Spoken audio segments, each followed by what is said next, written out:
손 높이 들고 우리 믿음의 고백 함께 선포하겠습니다. 나는 천지를 지으신 여호와께 복을 받는 자입니다. 아멘. 천지를 지으신 여호와께 복을 받는 우리 성도님들을 주님의 이름으로 환영합니다. 하나님께서 오늘 예배를 받으시고 우리에게 복 주실 줄 믿습니다. 우리 옆에 있는 성도님들과 인사 한번 하고 말씀 볼까요? 우리 좌우를 돌아보시면서 주님의 이름으로 사랑합니다 인사하겠습니다.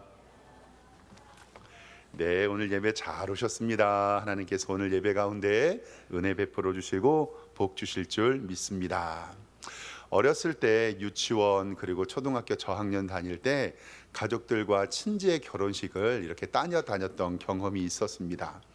벌써 그때가 40년도 넘었던 시기인데요. 저 어렸을 때는 동네에서 결혼식 하면 그때 진짜 잔치국수 삶아 먹었어요. 요즘 아이들은 왜 그게 잔치국수인지 모르는 게 많은데 진짜 잔칫날 끓여 먹는 국수, 그쵸? 기억나시죠? 요거 기억나면 옛날 사람입니다. 그 잔치국수를 끓여 먹다가 어느 정도 조금 사회가 발전이 되니까 이제는 갈비탕 주더라고요. 그쵸? 딱 앉으면 갈비탕 이렇게 물벗어 주고, 그리고 제가 이제 청년 때가 좀 되니까 이제 우리나라가 많이 문화가 바뀌고 부자가 돼가지고 그때부터는 예식장 문화가 뷔페를 주었던 기억이 납니다. 그쵸? 그래서 그때 청년의 때에 결혼식 가면 그 축하하려는 마음보다 뭐 먹으려고요? 뷔페 먹으려고. 제가 생각할 때 뷔페는요 완벽한 음식입니다. 뷔페 음식을 먹었던 기억이 납니다. 한 20년 전에요, 제가 선배님 결혼식에 참여했던 기억이 있어요. 서울에 있는 한 유명 사립대학의 총동문회관에서 결혼을 했는데요. 이 일반적으로 친구와 선후배는 결혼식 기념사진을 맨 마지막에 찍고 그리고 부케를 받잖아요. 그래서 부케를 받고 나서 식당에 가면 좀 늦게 식사를 하게 되는데 그 식당에 좀 문제가 생겼어요. 그 총동문회관은 결혼식이 있는 곳은 아니었고 외부 업체가 와서 식당에 먹을 수 있는 인원이 딱 정해져 있었습니다. 근데 그날 문제는 뭐였냐면 이 하객들이 한 350명 예상을 했는데 그날 500명이 넘게 온 거예요. 그러니까 친구들이 사진을 찍고 부케 받고 박수 치고 그리고 나서 사진 찍고 돌아갔는데 딱 가니까 음식이 모자라요. 그래가지고 배는 고프고 음식은 먹어야 되는데 가서 보니까 딱 뭐가 남아있냐면 말라 비틀어버린 국수하고요, 그리고 김밥, 딱딱해진 김밥만 남아있더라고요. 그래서 배는 고프니까 그걸로 어떻게 끼니를 때워 먹고, 그리고 나서요 제가 평생 최초로, 지금까지 그런 일이 없는데 결혼식 갔다 오면서 배가 고파서, 거기가 신촌에 있는 학교였는데 신촌에 그때에는 그 대학에서 신촌까지 가려면 그 포장마차가 쭉 있었거든요. 거기에서 떡볶이랑 순대 사 먹고 집에 돌아왔던 기억이 있어요. 그러니까 그때 남아서 사진을 찍었던 4, 50명의 동기들이 밥을 다 못 먹었었거든요. 그래서 동기 모임이 있었을 때 그 주인공이었던 형님을 만나면 맨날 얘기합니다. 어떻게 결혼식에 음식을 부족하게 해서 나는 부주하고도 밥도 못 먹었다고 20년이 지난 지금에도 그 이야기를 계속해요. 뭐 지금이야 그러면 주최 측에서 밥을 못 먹었던 사람들 뭐 이렇게 모아서 뭐 이렇게 안내를 하거나 식당을 예약할 수도 있었을 텐데 요즘엔, 그때는 그런 게 좀 정신이 없었던 것 같아요. 그 경험이 있습니다. 한국 사회에서도요 결혼식 음식이 부족한 것이 있을 수 없는 일이고 잘 대접 못 받으면 속상한 일이죠. 이러한 잔치 때는 동네 거지들도 다 이렇게 결혼식 와서 밥을 먹잖아요. 오늘도 예수님께서는요 이제 공생애를 시작하시면서 결혼식에 초대받았던 이야기가 성경에 기록이 되어 있습니다. 예수님께서는 성령으로 잉태하셔서 30년 동안에는요 평범하게 일상을 사셨습니다. 그래서 예수님의 30년의 일생을 개인의 생애, 그래서 사생애라는 말도 씁니다. 근데 사생애라는 말이 어감이 별로 좋지 않잖아요. 그래서 개인적인 삶이라고 얘기를 하고 30년이 지난 이후에 예수님께서 공생애를 3년에도 공생애라는 말을 씁니다. 마가복음 6장 3절 말씀에 예수님이 사람들을 뭐라고 부르냐면 저 사람은 목수의 아들이 아니냐라는 말을 통해서 예수님의 아버지 요셉은 목수였다는 것을 우리는 알 수가 있습니다. 그러니까 예수님께서는 30년 동안의 개인의 삶을 사시다가 비로소 공생애를 시작하시고 하나님의 아들로서 사역을 시작합니다. 세례를 받으시고요, 광야에서 시험을 받으신 다음에 제자들을 부르십니다. 그리고 회개하라 천국이 가까웠느니라 라는 말씀을 통해서 하나님의 나라를 선포하시고 3년 동안 사역하신 다음에 십자가에 달려 돌아가시게 됩니다. 오늘 말씀은 예수님께서 제자들을 부르시면서 빌립과 베드로, 안드레, 나다나엘 제자들을 부르시고 갈릴리 가나의 지역에 혼인잔치에 초대받았던 일을 성경은 기록하고 있습니다. 예수님의 첫 번째 기적의 장소가 바로 이 혼인잔치였습니다. 오늘 성경 말씀 보겠습니다. 요한복음 2절 말씀 성경을 보면요, 사흘째 되던 날에 갈릴리 가나에 혼례가 있어 예수의 어머니도 계시고, 2절에 보면 예수와 그의 제자들도 혼례에 청함을 받았더라라고 성경은 기록합니다.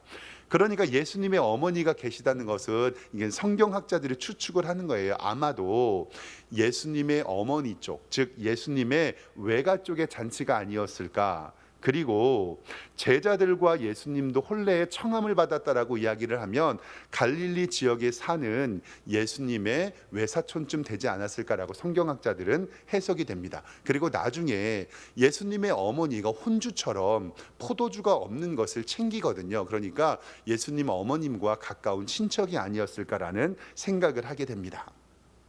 예수님과 예수님의 어머니 제자들이 이렇게 결혼식에 초대를 받아 감으로써 오늘 말씀 가운데서는 첫 번째 표적이라고 이야기하는데, 하나님께서 우리에게 예수님의 첫 번째 표적을 통해서 어떠한 것을 알려주시는지 몇 가지 한번 좀 살펴보도록 하겠습니다.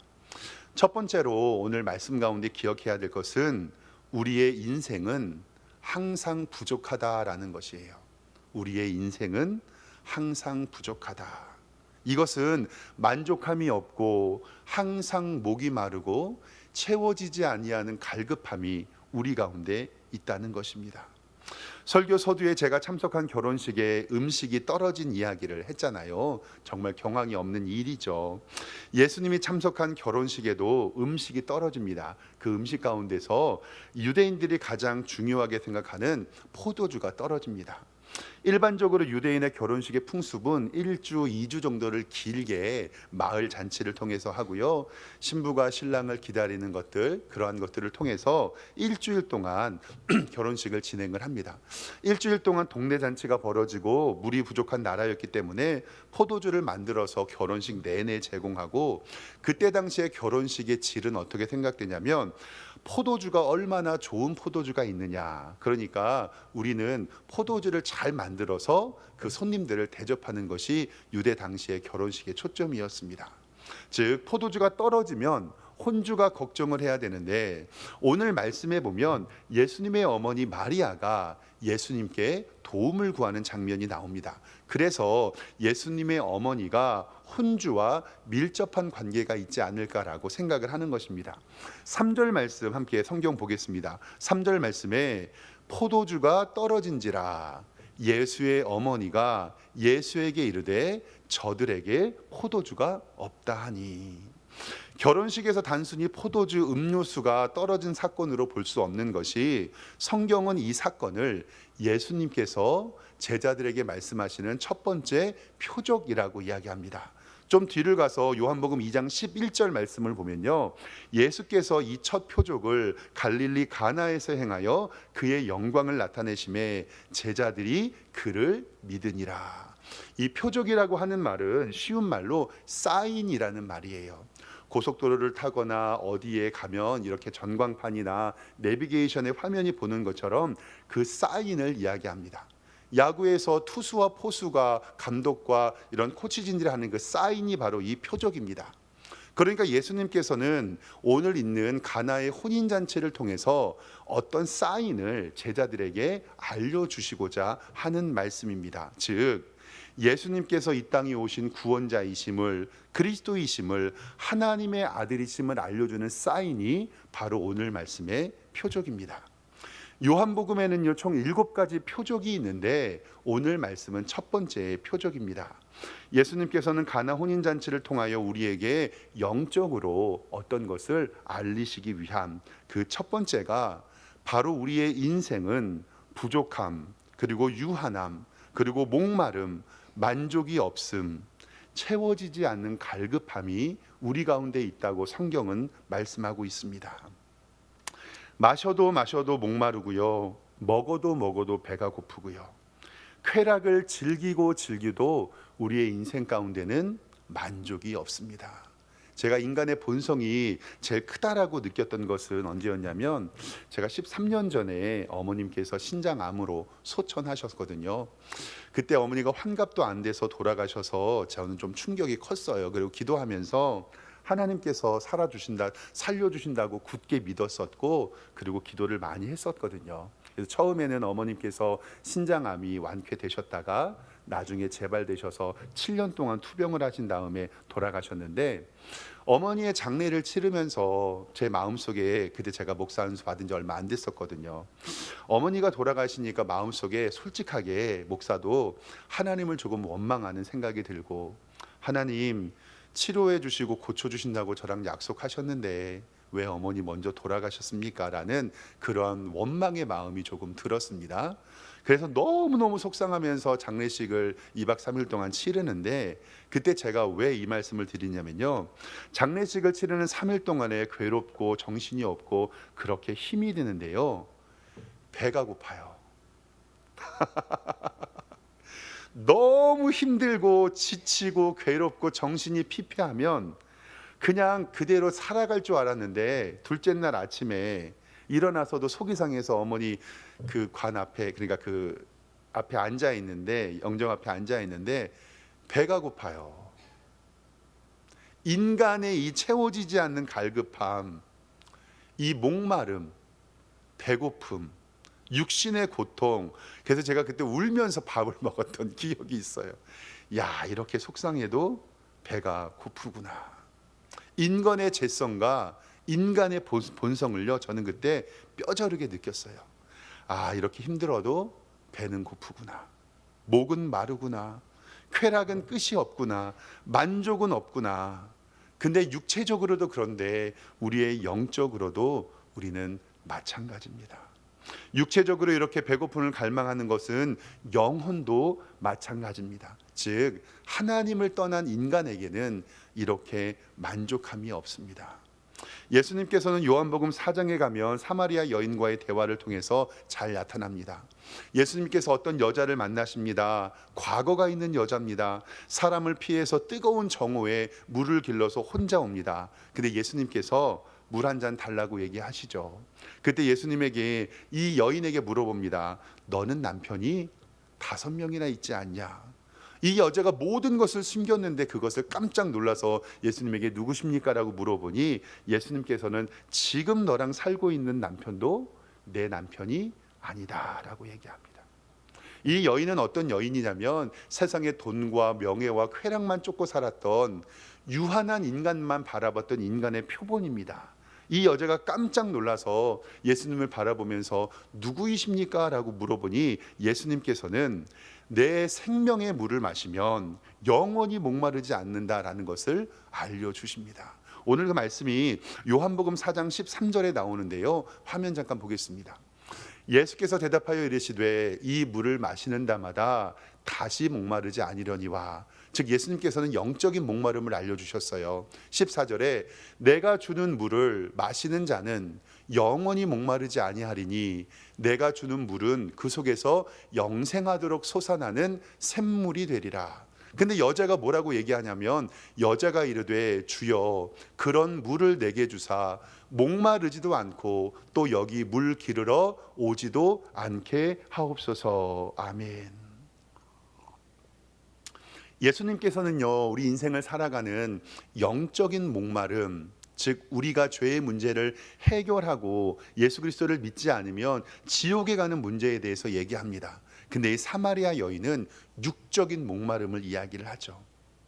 나중에 결국 이 여인은 예수님을 묻게 되고 인생의 부족함을 예수님으로 채웁니다. 구원의 문제, 영생의 문제를 해결합니다. 그리고 나서 예수님께서는 우리에게 목마름이 해결된 다음에 성도에 마땅한 것이 무엇이냐고 이야기하냐면, 우리가 늘 예배 때마다 고백하는 요한복음 4장 23절의 말씀이 이 사마리아 여인과 대화 다음에 나옵니다. 보세요. 아버지께 참되게 예배하는 자들은 영과 진리로 예배할 때가 오나니 곧 이때라. 아버지께서는 자기에게 이렇게 예배하는 자들을 찾으시느니라. 하나님은 영이시니 예배하는 자가 영과 진리로 예배할지니라. 아멘. 옛날 성경에는 신령과 진정으로 예배한다. 이 영은 하나님의 성령님을 이야기하고, 이 진리는 하나님의 말씀을 이야기를 합니다. 사랑하는 성도 여러분, 우리가 이 세상을 살아가면서 만족할 수 있는 유일한 방법은 예수 그리스도를 믿고 이렇게 하나님 앞에 예배하는 현장에 주님을 찬양하며 하나님의 말씀을 듣고 그 말씀 속에서 살아가는 하나님의 예배를 통해서 은혜 얻는 방법밖에 없는 것을 우리에게는 말씀합니다. 영원히 마시지 않는, 영원히 목마르지 않는 물을 내게 주리라. 아유, 예수님, 선생님, 그 물 있으면 저도 주시고 이제 그 물 좀 그만 좀 떠오게 해주십시오. 우리는 영적인 것을 갈급하고 있습니다. 그 영적인 것이 해결될 수 있는 유일한 방법은 하나님 앞에 예배하는 방법입니다. 유한한 인생은요, 항상 부족함을 느낍니다. 이것이 바로 인간의 죄성이고요, 하나님과 소통하며 영원한 안식을 누리지 못하는 인간의 본성임을 꼭 기억하시길 바랍니다.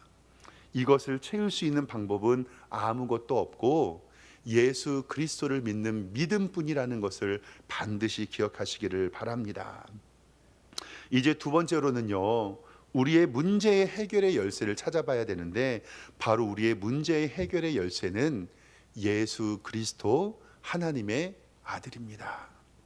결혼식장에 포도주가 부족합니다. 그러면 혼주가 걱정하고 빨리 어디 가서 얻어오든지 사오든지 해야 되는데, 그렇지 않고 아마도 이 혼주가 예수님의 어머니에게 부탁한 것 같아요. 그러니까 예수님의 어머니가, 마리아가 이 문제를 해결하려고 예수님에게 이야기합니다. 다시 오늘 말씀 2장 3절 말씀 보겠습니다. 이렇게 얘기합니다.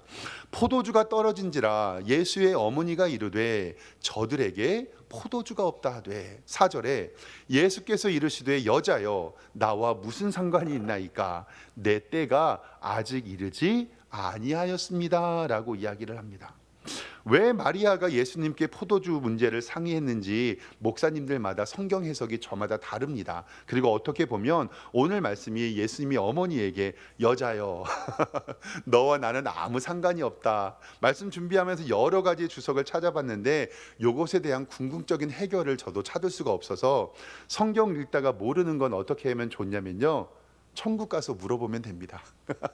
오늘 말씀의 중심은 왜 예수님께서 이러한 말씀을 한 것이 아니라, 여기서 분명한 것은 마리아는 인생의 문제의 해결을 누구에게 요청했다는 거예요?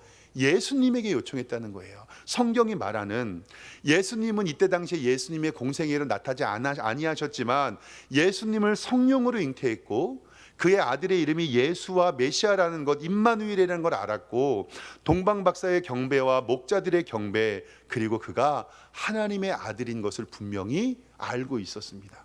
그러니까 이 문제가 있을 때 예수님이 메시아이오니 예수님께서는 이 문제를 분명히 해결해 주실 것이라는 것을 그 마음 가운데 알고 있었습니다. 처음에 예수님께서는 여자여 무슨 상관이 있느냐라고 얘기하지만 예수님께서는 그 여인의 기도를 들으셨습니다.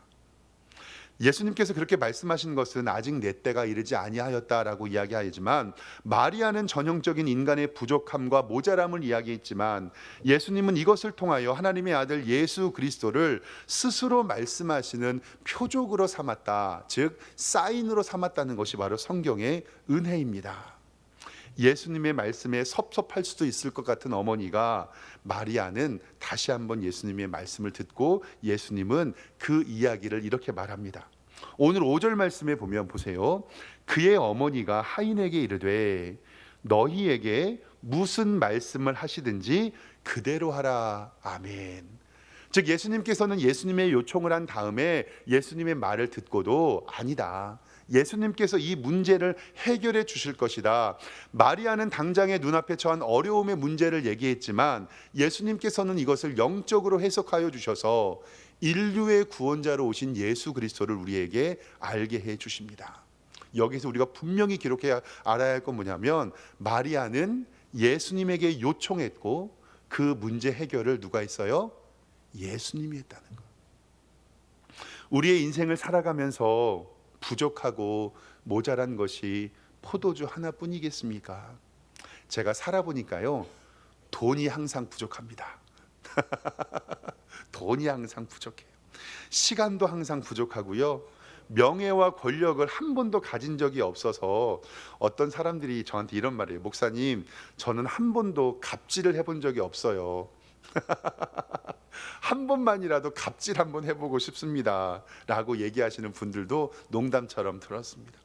건강도, 자녀의 일도, 기업도, 사회의 일도 정말 이 세상을 살아갈 때 모자란 것 투성입니다. 근데 사랑하는 성도 여러분, 우리 연약한 인간이 인간의 문제를 해결할 수 있습니까? 내가 내 문제를 해결할 수 없습니다. 내가 가지고 있는 문제가 너무 어렵고 힘든데, 우리 학교 다닐 때요, 내가 푸는 수학 문제 너무 힘들어서 고민하고 있을 때 선생님에게 가져가서 문제 풀어달라 그러면 엄청 쉽잖아요. 그리고 내가 가지고 있는 문제 해결하지 못해서 끙끙대고 있을 때 아버지하고 어머니에게 부탁하면 너무 쉬울 때가 있잖아요. 우리의 재정과 우리의 건강과 우리의 명예와 권력과 진로, 시험, 법적 송사, 사업과 회사, 우리의 자녀, 관계의 문제 등 내가 해결할 수 있는 문제는 하나도 없다는 것을 믿음 가운데서 인정하시기를 바랍니다. 문제 해결의 열쇠는 예수님에게 있습니다. 그래서 제가 늘 말씀드리는 거, 사람에게 부탁하면 사람이 해결하지만 하나님에게 부탁하면 누가 해결하세요? 하나님이 해결하신다. 마태복음 11장 28절 말씀 화면 좀 보겠습니다. 수고하고 무거운 짐진 자들아, 다 내게로 오라. 내가 너희를 쉬게 하리라. 내 길을 여호와께 맡기라. 그를 의지하면 그가 이루어 주시고, 너의 행사를 여호와께 맡기라. 그리하면 내가 경영하는 것이 이루어지리라. 아멘. 사랑하는 성도 여러분, 그 무거운 짐 내가 가지고 있어봤자 아무 해결 안 됩니다. 하나님께 맡기십시오. 그러면 하나님께서 우리의 기도를 통해 그 문제 반드시 해결해 주실 줄 믿습니다. 마지막 세 번째로는요, 예수님의 방법을 우리에게 알려주셨는데, 그 예수님의 방법은 무엇이었냐면 바로 절대 순종이었다라고 성경은 이야기합니다. 예수님의 어머니 마리아는요, 예수님께 모든 것을 맡깁니다. 그리고 하인들에게 명령하죠. 뭐라고 얘기하냐면, 예수님이 무슨 말을 하든지 그대로 하라. 그랬더니 기적이 일어납니다. 오늘 말씀 6절 보겠습니다. 6절에 보면 유대인의 정결 예식을 따라, 유대인의 정결 예식은 뭐냐면요, 어디에 들어가고 나갈 때 손과 발을 깨끗이 씻는 예식인데, 위생적인 것보다는 종교적인 습관 때문에 그래요. 문 앞에 두세 통 드는 돌항아지가 놓여 있는 것이 있습니다. 그것을 이야기합니다. 그러니까 한 100리터 되는 6개의 드럼통이 놓여 있다고 생각하시면 됩니다. 7절에 예수께서 그들에게 이르시되 항아리에 물을 채우라 하신즉 아귀까지 채우라. 이 아귀라는 단어가 좀 어색하시죠? 항아리 가장 끝 위에 가장자리를 아귀라고 이야기를 합니다. 그러니까 예수님께서 종들에게 이르되, 야, 저기 물 항아리 6개 안에다가 물을 가득 채워. 그리고 8절에 이제는 떠서 연회장에게 갖다 주라 하심에 갖다 주었다라고 성경을 이야기합니다. 한번 우리가 가만히 한번 생각해 볼게요. 여러분들이 그 집의 하인입니다. 마리아가 명령했는데요, 저기 보이는 한 30살 된 청년 하나가 와가지고요, 항아리를 가르치면서 여기에다 물을 가득 채워가지고 연회장에다 갖다 줘라라고 얘기하면 여러분들 갖다 줄 수 있을 것 같으세요? 없으실 것 같으세요? 저는 가만히 생각했는데, 저는 지극히 현실적이고 실제적인 사람이거든요. T의 기질을 가진 사람이라서 저는 만약에 누가 나한테 이렇게 시키면, 이 물을 어떻게 갖다 줘요? 저 이거 갖다 주면 맞아 죽을 수도 있습니다라고 반문했을 것 같아요. 근데 성경 말씀에 보면 이 하인들이 반문을 했다거나 못하겠다 했다거나 어떠한 반발을 했다라는 기록이 없습니다. 뭐냐면 이 하인들의 절대적인 순종이 그 가운데 있었습니다. 혹자 어떤 성경학자들은 그들은 종이기 때문에 그 말에 순종하지 않아도 죽을 수도 있었다라는 이야기를 한, 어쨌든 이 종들의 절대적인 순종으로 말미암아서 그 물이 변하여 포도주가 되는 기적을 성경은 맛보았습니다. 9절 말씀입니다. 연회장은 물로 된 포도주를 맛보고 어디서 났는지 알지는 못했지만, 그 다음 말씀이 굉장히 중요해요. 물떠온 누구는 알더라? 하인들은 알더라. 할렐루야, 아멘. 물떠온 하인들이 압니다. 그 하인들은 뭘 알았냐면 저 청년 예수님께서 물을 떠서 갖다 주라라고 했던 그 절대적인 순종을 통해서 물이 변하여 포도주가 되었다는 기적을 그 하인들은 알았다라고 성경은 기록하고 있습니다. 이 종들이 얼마나 바들바들 떨었을까요? 물을 아구까지 담아서 물을 갖다 주라고 했는데 그 연회장에게 갖다 주면 이것들이 미쳤나? 물을 갖다 줘라고 죽일 수도 있었을 텐데, 이 하인들이 바들바들 떨면서 걱정했는데 그 물이 변하여 포도주가 된 기적을 이 하인들에게는 절대적인 순종을 통해서 하나님께서 이루어진 사실을 성경은 이야기합니다. 절대적인 순종을 하며 하나님의 뜻을 구하는 성도는 이 포도주의 기적이 어디서 시작됐는지를 알게 됩니다. 신앙생활 하다 보면요, 정말 인정하셔야 될 게 뭐냐면 4차원의 영적 세계가 있습니다. 때로는 영적 전쟁이라고도 이야기를 하는데요, 예수님 믿다 보면 신비로운 일들이 일어나고 그리고 상식 밖의 일들이 일어납니다. 기도를 통하여 기적이 일어나고 병이 고쳐지고 문제가 해결되고 하나님의 능력이 임하는 것, 즉 하나님의 주권적인 역사가 인간에 개입을 하는 그러한 기적들이 일어나게 됩니다. 근데 사랑하는 성도 여러분, 절대 순종하며 하나님의 은혜를 구하는 성도들은요, 그 기적이 일어나는 것을 믿게 됩니다. 이 기적은 순종하는 사람에게, 믿는 사람에게, 그리고 기도하는 사람에게 일어난다는 것을 성경은 우리에게 분명히 알려줍니다. 오늘 말씀 준비하면서 저 찬송가 442장이 떠올라서 이번 주 내내 이 찬송 부르면서 다녔거든요.